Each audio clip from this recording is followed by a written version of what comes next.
Monggo, Sa. Wes, bisa dimulai. Mulai. Karo. Sama-sama.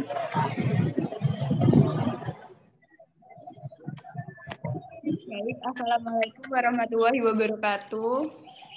Waalaikumsalam warahmatullahi wabarakatuh. Waalaikumsalam warahmatullahi wabarakatuh. Pagi, teman-teman bahagia. Pertama-tama, marilah kita ucapkan syukur kepada Allah karena telah memberikan rahmat, kesehatan, dan keselamatan sehingga kita dapat bertatap muka hari ini. Pada pagi hari ini, saya, Salsabila Nurhana, yang akan melanjutkan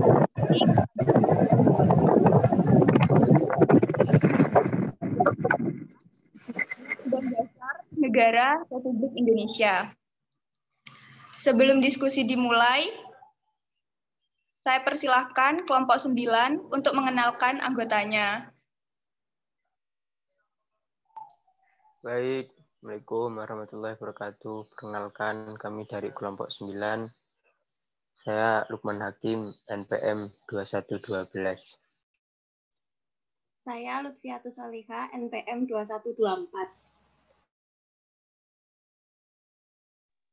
Selanjutnya, saya akan membacakan rangkaian acara yang akan dilewati pada diskusi pada pagi hari ini. Yang pertama, pembukaan.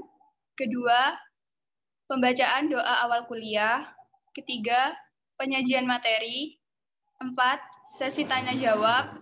Yang terakhir, penutup.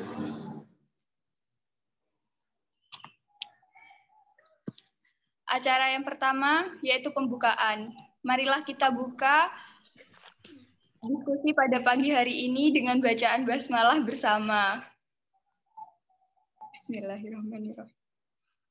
Selanjutnya, marilah kita membaca doa awal kuliah.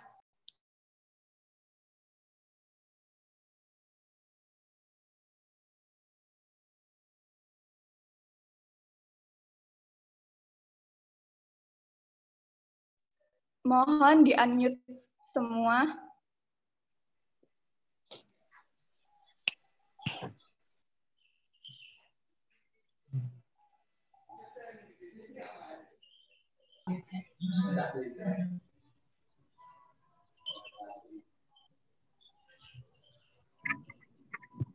Apa itu?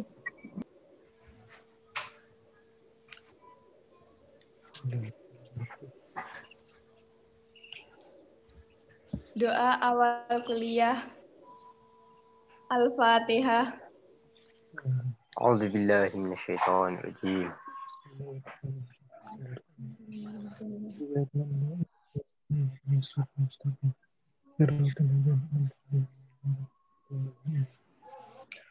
Allahumma salli ala sayyidina Muhammad wa ala Ala ali sayyidina Muhammad. alhamdulillah Rabbil alamin. Allahumma akhrijna Nasrina min zulmatil wahmi. wa Wa akrimna binuril fahmi. Waftah lana abwabal ilmi. Sayyidina bil akhlaq Ilman nafi'an. halalan Tayyiban. tayyiban mubarakah waj'alna Karena min ibadika sholihin. rahmatika ya arhamar Rahmatika ya arhamar rahimin. Amin. Muhammad wa ala alihi Ali sayyidina alhamdulillahi rabbil alamin. Amin.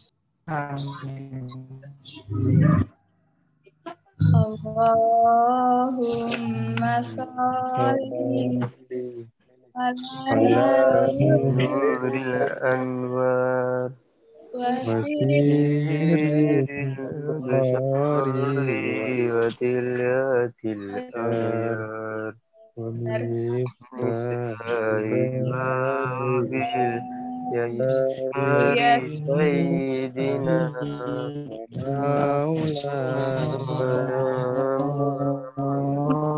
Nabi ilmu alihil athhari wa ashabihil akhyar madadani Dadani amin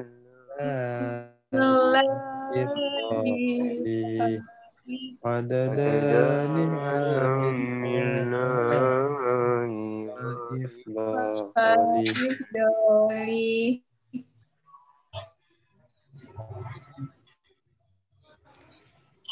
Dan untuk acara yang ketiga, yakni penyajian materi. Kepada kelompok 9, dipersilahkan.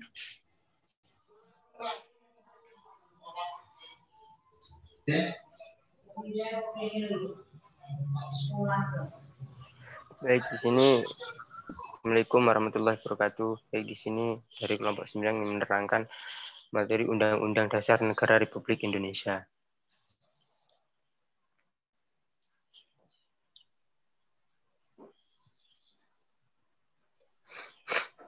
Hubungan Pancasila dengan pembukaan Undang-Undang Dasar 1945. Pembukaan Undang-Undang Dasar 1945 memenuhi syarat unsur mutlak sebagai stats fundamental norm. Oleh karena itu, kedudukan pembukaan Undang-Undang Dasar 1945 merupakan peraturan hukum yang tertinggi di atas batang tubuh yang berisi pasal-pasal dalam Undang-Undang Dasar 1945. Implikasinya, semua peraturan perundang-undangan dimulai dari pasal dalam Undang-Undang 1945 sampai dengan peraturan daerah harus sesuai dengan pembukaan Undang-Undang Dasar 1945. Pancasila merupakan asas kerohanian dari pembukaan Undang-Undang Dasar 1945 sebagai norma fundamental negara atau stats fundamental norm. Secara ilmiah akademis, pembukaan Undang-Undang Dasar 1945 sebagai stats fundamental norm mempunyai kedudukan yang tetap, kuat, dan tidak berubah bagi negara yang dibentuk. Dengan perkataan lain, jalan hukum tidak lagi dapat diubah. Menurut Noto Nagoro 1994. Yang kedua, hubungan Pancasila dengan pasal-pasal Undang-Undang Dasar 1945. Yang pertama yaitu Pancasila merupakan asas kerohanian dari pembukaan Undang-Undang Dasar 1945 sebagai stats fundamental norm. Yang kedua, pembukaan Undang-Undang Dasar 1945 dikristalisasikan dalam wujud. Yang ketiga, pokok-pokok pikiran yang terkandung dalam pembukaan Undang-Undang Dasar Undang-Undang Dasar 1945 terjelma dalam pasal-pasal Undang-Undang Dasar 1945.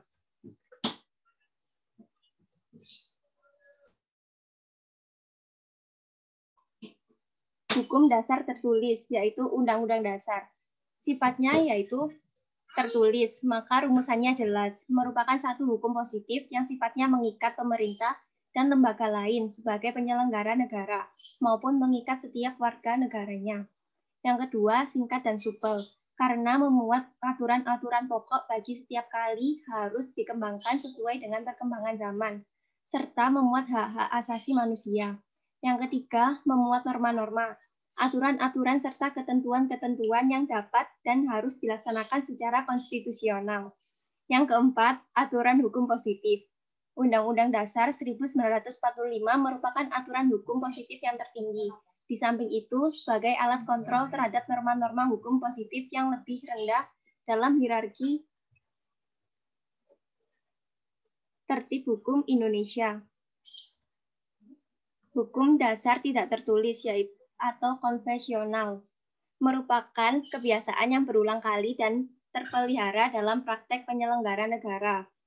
Tidak bertentangan dengan Undang-Undang Dasar dan berjalan sejajar. Yang ketiga, diterima oleh seluruh rakyat Indonesia. Yang keempat, bersifat sebagai aturan pelengkap, sehingga memungkinkan sebagai aturan-aturan dasar yang tidak terdapat dalam Undang-Undang Dasar. Contoh hukum dasar tidak tertulis. Yang pertama yaitu praktek-praktek penyelenggaraan negara yang sudah menjadi hukum dasar tidak tertulis, antara lain pidato kenegaraan Presiden Republik Indonesia setiap tanggal 16 Agustus di dalam sidang Dewan Perwakilan Rakyat, dan pidato Presiden yang diucapkan sebagai keterangan pemerintah tentang rancangan anggaran pendapatan dan belanja negara pada minggu pertama dan pada minggu bulan Januari setiap tahunnya. Contoh yang kedua yaitu pengambilan keputusan berdasarkan musyawarah mufakat. Menurut pasal 37 ayat 1 dan 4 Undang-Undang Dasar 1945, segala keputusan MPR diambil berdasarkan suara terbanyak. Akan tetapi, sistem ini dirasa kurang sehingga pungutan suara baru ditempuh jika usaha musyawarah untuk mufakat sudah tidak dapat dilaksanakan. Selanjutnya akan dibacakan oleh Mas Lukman.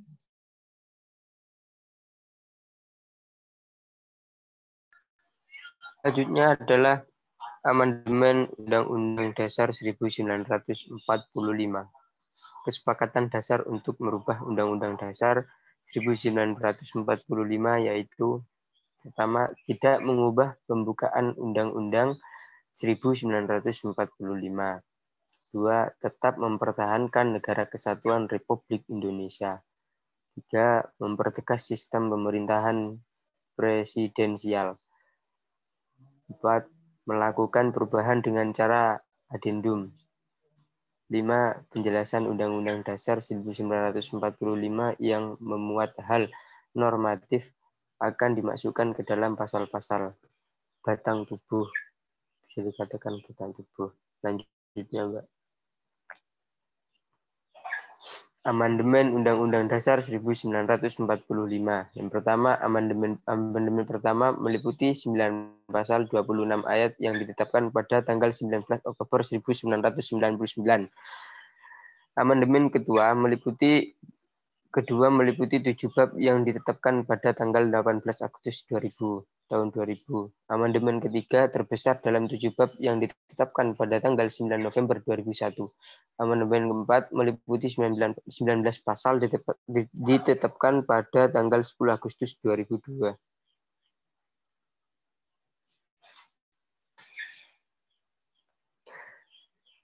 Sistem ketatanegaraan Indonesia berdasarkan Undang-Undang Dasar 1945 pasca amandemen. Ada beberapa perubahan prinsip dalam sistem ketatanegaraan Republik Indonesia pasca amandemen 1945, yaitu yang pertama mempertegas prinsip negara berdasarkan atas hukum pasal 1 ayat 3 dengan menempatkan kekuasaan kehakiman sebagai kekuasaan yang merdeka, penghormatan kepada asasi manusia, serta kekuasaan yang dijalankan atas prinsip due process of law. 2. Mengatur mekanisme pengangkatan dan pemberhentian para pejabat negara seperti hakim. 3. Sistem konstitusional berdasarkan pertimbangan kekuasaan check and balance, yaitu setiap kekuasaan dibatasi oleh undang-undang berdasarkan fungsi masing-masing.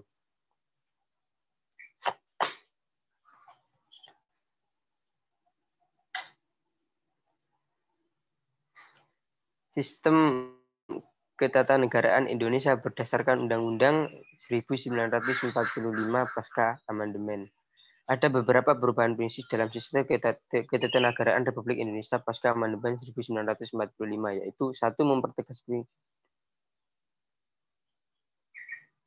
Mempertegas prinsip negara berdasarkan atas hukum pasal 1 ayat 3 dengan menempatkan kekuasaan kehakiman sebagai kekuasaan yang merdeka, penghormatan kepada hak asasi manusia, serta kekuasaan yang dijalankan atas prinsip due process of law.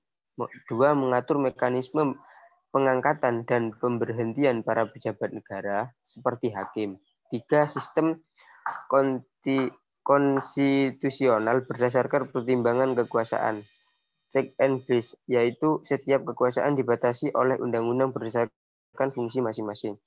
4. Setiap lembaga negara sejajar kedudukannya di bawah Undang-Undang 1945. 5. Menata kembali lembaga-lembaga negara yang ada serta membentuk beberapa lembaga negara baru agar sesuai dengan sistem konstitusional dan prinsip negara berdasarkan hukum. 6. Penyempurnaan pada sisi kedudukan dan kewenangan masing-masing lembaga negara disesuaikan dengan perkembangan negara demokrasi modern.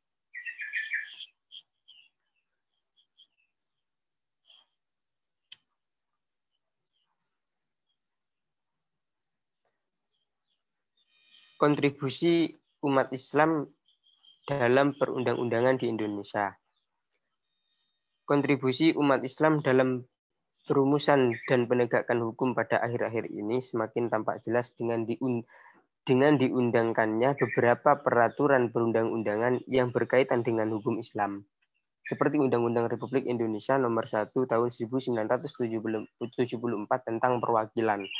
Undang-Undang Republik Indonesia Nomor 7 Tahun 1989 tentang Peradilan Agama sebagai telah diubah dengan Undang-Undang Republik Indonesia Nomor 3 Tahun 2006 tentang perubahan atas 1. Undang-Undang Republik Indonesia Nomor 7 Tahun 1989 tentang Peradilan Agama. 2. Undang-Undang Republik Indonesia Nomor 38 Tahun 1999 tentang Pengelolaan Zakat. 3. Undang-Undang Republik Indonesia Nomor 13 Tahun Nomor 13 Tahun 2008 tentang Penyelenggaraan Haji. 4. Undang-Undang Republik Indonesia Nomor 21 Tahun 2006 tentang Perbankan Syariah. Terima kasih. Sekian itu kira-kira penyampaian materi dari kelompok 9. Terima kasih. Assalamualaikum warahmatullahi wabarakatuh. Waalaikumsalam warahmatullahi wabarakatuh. Baik teman-teman, setelah kita mendengarkan pemaparan dari kelompok 9, saya selaku moderator membuka sesi tanya jawab dengan 2 sesi. Sesi pertama membuka 3 pertanyaan. Baik, silakan yang mau bertanya. Ada.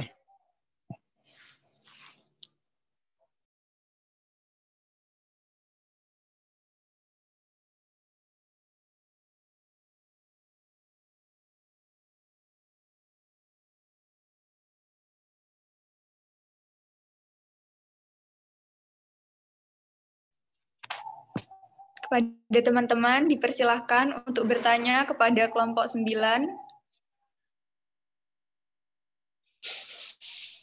Ya, Mbak. Iya, sebutkan nama, NPM. Saya Martino Ghazali, NPM 110. Pertanyaan saya, jelaskan arti dari stats fundamental norm. Apakah cukup jelas? Bagaimana kelompok 9? Apa pertanyaannya sudah jelas? Sudah, Mbak.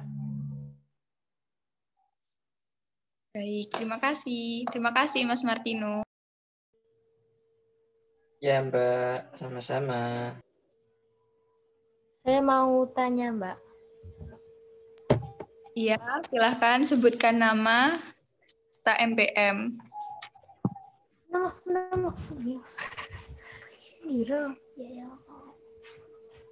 Nama saya Farah Fatia Humairatu Zahra, NPM 2115. Pertanyaannya, mengapa perlu adanya pasal yang mengatur tentang amandemen? Amandemen. Apakah kelompok 9 sudah jelas? Pertanyaan dari Mbak Farah. Bisa Kelompok 9. Bisa diulangi, Mbak Farah.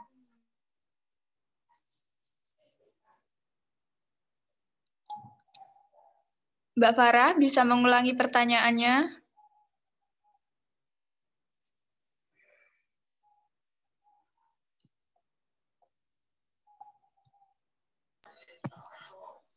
Oh, Mbak, kayak pertanyaan dari Mbak Bapak, mengapa perlu adanya pasal yang mengatur tentang amandemen? Apakah seperti itu Mbak Farah pertanyaannya?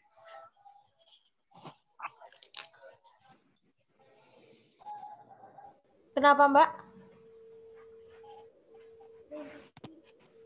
Pertanyaan Mbak Farah, apa benar seperti yang dibacakan Mas Lukman? Enggak kedengeran. Mas Lukman bisa mengulang? Baik, mengapa perlu adanya pasal yang mengatur tentang amandemen? Begitu kan, Mbak? Apa Iya. seperti itu pertanyaan dari Mbak? Iya, Terima kasih benar. Mbak Farah. Baik, masih ada satu pertanyaan lagi pada sesi pertama ini.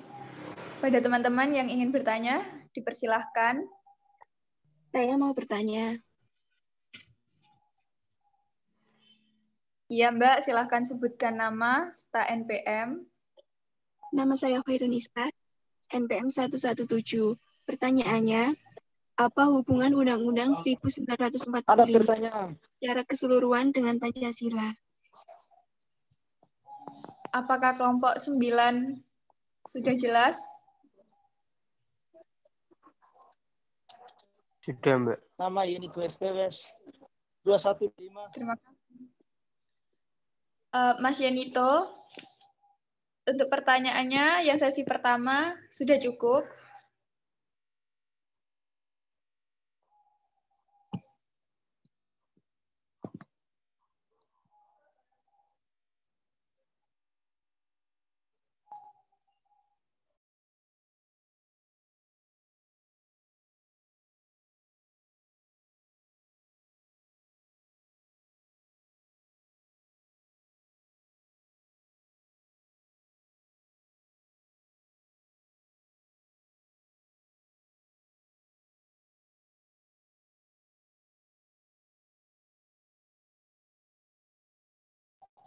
Baik, untuk kelompok 9.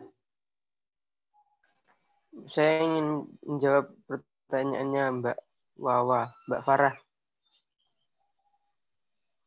Silahkan. Dan pertanyaannya Mbak Farah, mengapa perlu adanya pasal yang mengatur tentang amandemen? Pertanyaan saya, aturan atau hukum merupakan sesuatu yang dibuat untuk menciptakan keteraturan. Begitu juga dengan pasal yang mengatur tentang amandemen. Pasal ini harus ada agar dalam melakukan amandemen tidak dilakukan dengan semaunya. Namun harus dilakukan berbagai pertimbangan dan syarat-syarat sesuai dengan yang telah ditetapkan dalam undang-undang. Kira-kira seperti itu, Mbak, jawaban dari saya. Apakah ada tambahan dari anggota kelompok 9? Belum ada, Mbak. Mbak Farah, sudah jelas dengan jawaban dari Mas Lukman? Sudah, Mbak. Baik, terima kasih.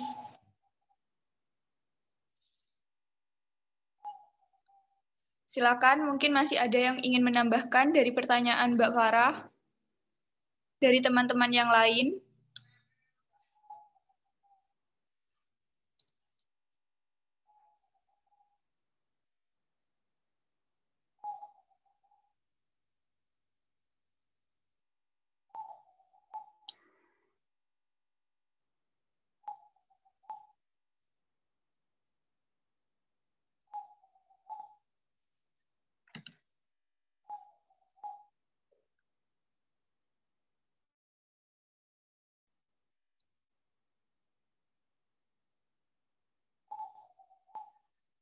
Baik, kelompok 9, apakah sudah bisa menjawab pertanyaan yang lain?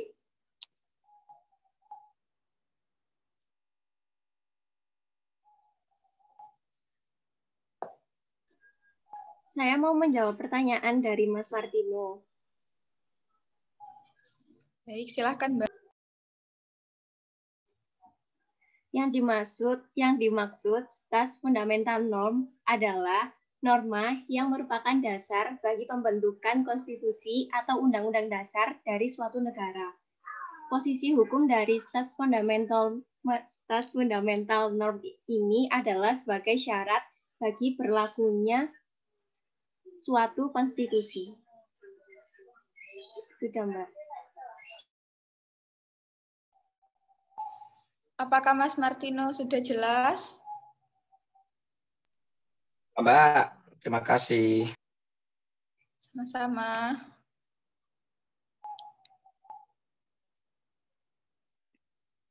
Apa ada yang mau menambahkan lagi? Jawaban dari Mbak Lutfi.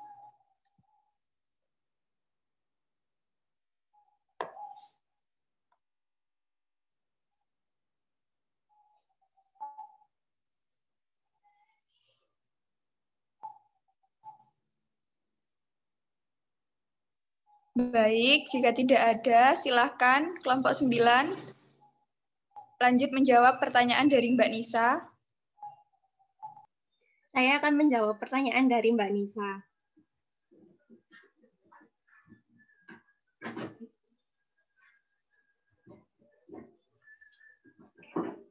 Pertanyaannya tadi itu apa hubungan Undang-Undang Dasar 1945 secara keseluruhan dengan Pancasila? Hubungannya yang pertama, rumusan Pancasila sebagai dasar negara Republik Indonesia tercantum dalam pembukaan Undang-Undang Dasar 1945 alinea keempat. Yang kedua, pembukaan Undang-Undang Dasar 1945 merupakan pokok kaidah negara yang fundamental, yang mempunyai dua kedudukan, yaitu sebagai dasar negara dan hukum tertinggi. Yang ketiga, pembukaan Undang-Undang Dasar 1945 berkedudukan dan berfungsi sebagai mukadimah dari Undang-Undang Dasar 1945 dalam kesatuan yang tidak dapat dipisahkan dan berkedudukan sebagai suatu yang bereksistensi sendiri yang hakikat kedudukan hukumnya berbeda dengan pasal-pasalnya. Yang keempat, yaitu Pancasila mempunyai hakikat, sifat, kedudukan, dan fungsi sebagai pokok kaidah negara yang fundamental, sebagai dasar kelangsungan hidup negara. Dan yang terakhir, Pancasila sebagai inti pembukaan Undang-Undang Dasar 1945 mempunyai kedudukan yang kuat, tetap, tidak dapat diubah, dan terlekat pada kelangsungan hidup negara Republik Indonesia. Sudah, Mbak. Baik, apakah dari kelompok 9 ada yang mau menambahkan? Belum ada, Mbak. Atau dari teman-teman yang lain?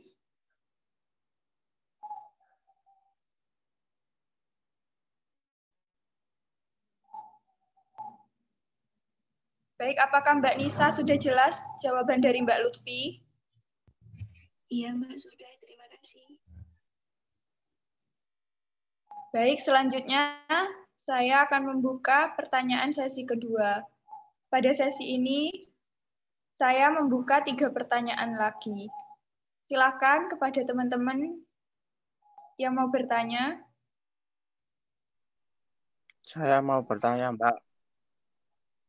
Silakan sebutkan nama serta NPM.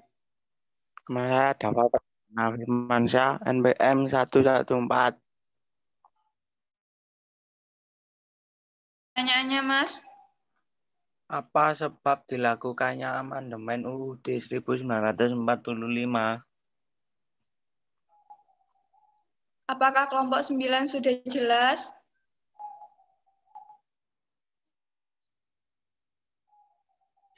Sudah, Mbak.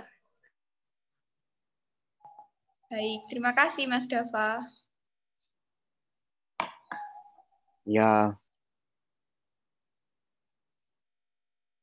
Teman-teman yang lain yang mau bertanya, dipersilahkan. Saya mau bertanya, Mbak. Silahkan sebutkan nama serta NPM. Nama saya Dea Kurnia, NPM 2105. Pertanyaannya, apa dampak yang ditimbulkan dari amandemen Undang-Undang Dasar 1945 dalam kehidupan berbangsa dan bernegara? Terima kasih. Sama-sama, Mbak. Apakah kelompok 9 jelas dengan pertanyaan dari Mbak Dea? Jelas, Mbak, jelas.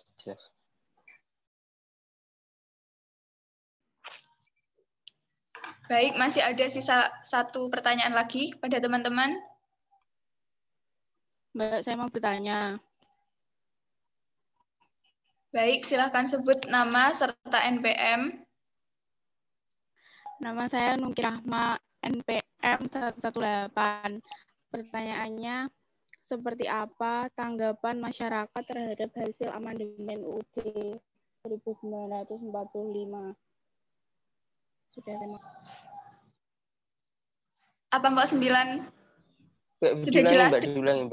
Diulangi, Mbak. Saya ada pertanyaan, tapi jaringan saya tidak mendukung. Iya, tidak apa-apa, Mas. Terus Tidak apa-apa, Mas. Baik, gimana pertanyaan tadi? Bisa diulang? Mbak Nungki, boleh diulang satu kali lagi, Mbak. Seperti apa tanggapan masyarakat terhadap hasil amandemen UUD 1945? Gimana, sudah jelas? Apa sudah jelas? Terima kasih, sudah jelas. Baik, terima kasih, Mbak.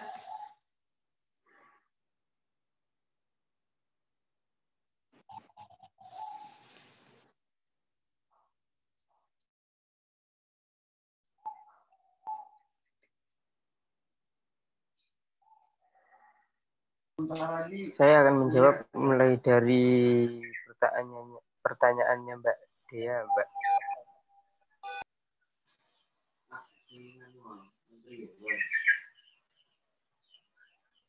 Halo.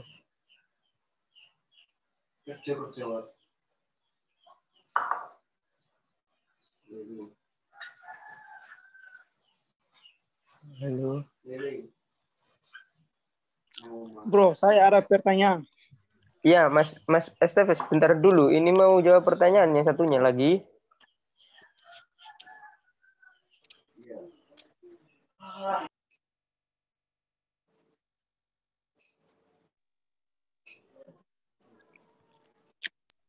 Iya, Mas, silahkan. Baik, Mbak. Pertanyaannya dari Mbak Dea, apa dampak? Pertanyaan dari Mbak Dea, apa dampak yang ditimbulkan dari amandemen Undang-Undang Dasar 1945 dalam kehidupan berbangsa dan bernegara? Jawabannya adalah 1, dampak positif. Masyarakat bebas mengeluarkan pendapat HAM terlindungi. Kekuasaan pemerintahan bukan di tangan presiden tetapi di tangan rakyat dan masih banyak lagi.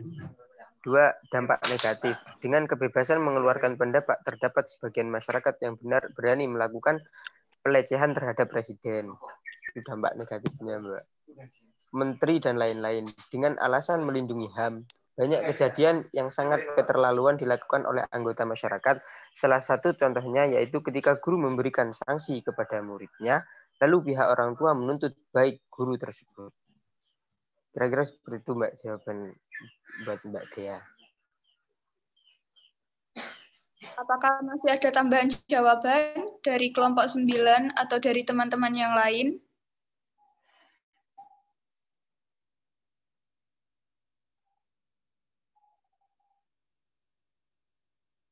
Dari teman-teman yang lain mungkin ada tambahan jawaban.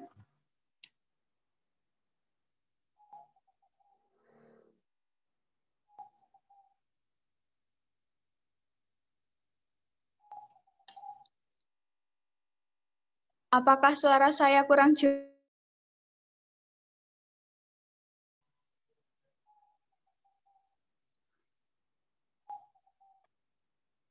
Suaranya putus-putus, Mbak Salsa.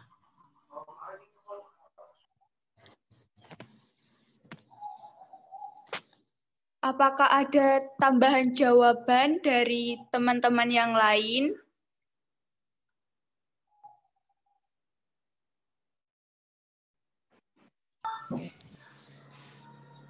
Masih belum ada kayaknya, Mbak. Baik, Mbak Dea, apakah sudah jelas jawaban dari Mas Lukman? Sudah jelas, terima kasih. Sama-sama.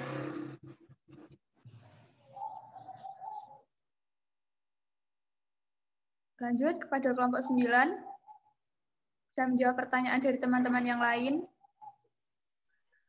Saya akan menjawab pertanyaan dari Mas Dava. Tadi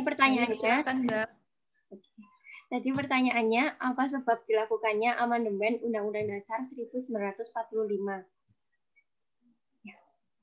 Undang-Undang Dasar 1945 ini merupakan suatu hukum yang bersifat statis. Nah, hukum yang bersifat statis ini tidak akan mampu berjalan secara beriringan dengan masyarakat. Karena bagaimanapun kehidupan masyarakat itu bersifat dinamis dan selalu berkembang sesuai dengan perkembangan zaman. Jika Undang-Undang Dasar 1945 tidak diamandemen, maka akan ditinggalkan oleh masyarakat Indonesia. Demi kemajuan kehidupan masyarakat dan terwujudnya tujuan nasional bangsalah, Undang-Undang Dasar 1945 harus diamandemen, baik itu untuk mengubah atau sekedar menambah hukum yang ada. Namun, amandemen yang dilakukan tersebut harus tetap berpedoman terhadap nilai-nilai luhur Pancasila. Sudah, Mbak. Apakah ada tambahan dari kelompok 9 atau dari teman-teman yang lain?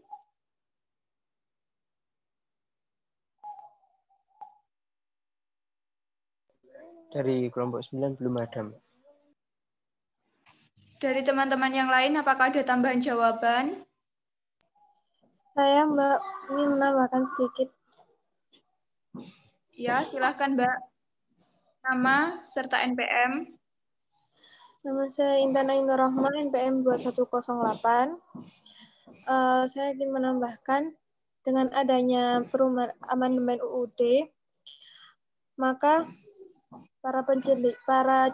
mendorong para cendekiawan dan berbagai tokoh masyarakat untuk lebih proaktif dan kreatif mengkritisi pemerintah demi kebaikan, sehingga mendorong kehidupan bangsa yang dinamis, berkembang dalam segala bidang, baik politik, ekonomi, sosial, budaya, sehingga dapat mewujudkan kehidupan yang maju dan sejahtera dengan bangsa-bangsa yang telah maju.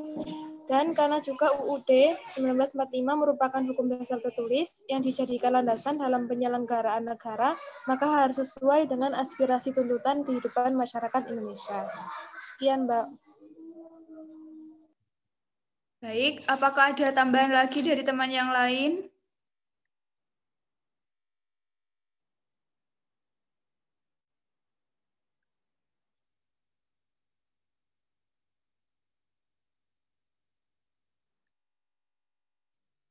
Apakah ada yang mau menambahkan jawaban dari Mbak Intan dan Mbak Lutfi?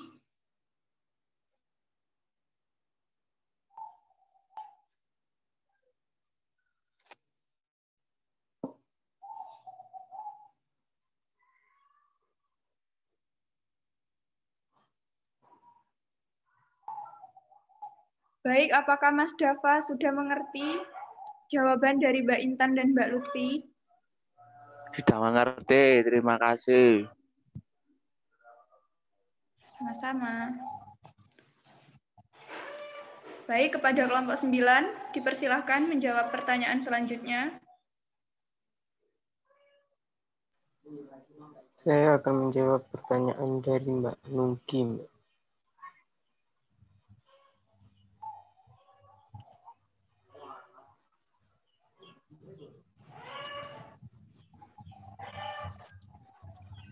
Baik, silakan Mas. Baik, Pak, sebentar.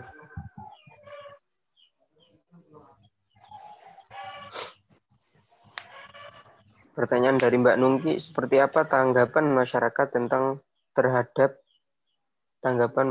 terhadap hasil amandemen Undang-Undang 1945? Tanggapan masyarakat, sebenarnya segala sesuatu yang ada pasti memiliki tanggapan yang positif dan negatif. Begitu juga dengan amandemen terhadap Undang-Undang 1945. Namun hal yang perlu diingat adalah bahwa dilakukannya amandemen tersebut tetap ditujukan untuk kenyamanan masyarakat dan kesempurnaan penyelenggaraan negara. Bagi masyarakat yang memahami tentang tujuan awal amandemen ini, tentu saja memberikan pandangan dan respon yang positif dengan amandemen ini. Begitu juga sebaliknya, salah satu contoh tanggapan positif tentang amandemen ini dari masyarakat yaitu pada saat ini masyarakat sudah berlomba-lomba untuk mengeluarkan pendapatnya dan ikut berpartisipasi secara aktif dalam kehidupan berbangsa dan bernegara, serta semakin dijunjung tinggi HAM dalam masyarakat. Kira-kira seperti itu, Pak.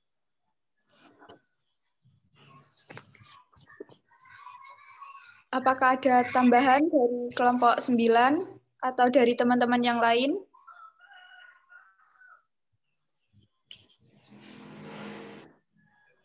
Dari kelompok 9 belum ada, Mbak. Dari teman-teman yang lain mungkin mau menambahkan jawaban dari Mas Lukman?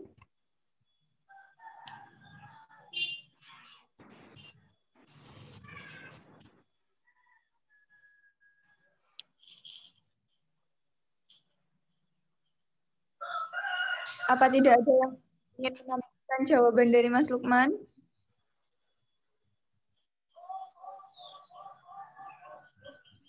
Tidak, Mbak. Baik, Mbak Nungki, apakah jawaban dari Mas Lukman sudah jelas? Ya, sudah, Mbak.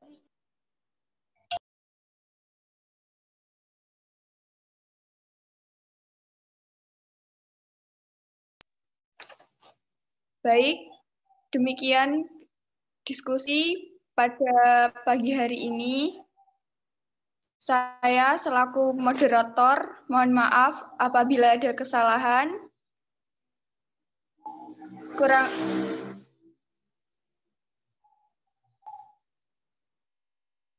Wassalamualaikum warahmatullahi wabarakatuh. Waalaikumsalam warahmatullahi wabarakatuh. Waalaikumsalam warahmatullahi wabarakatuh.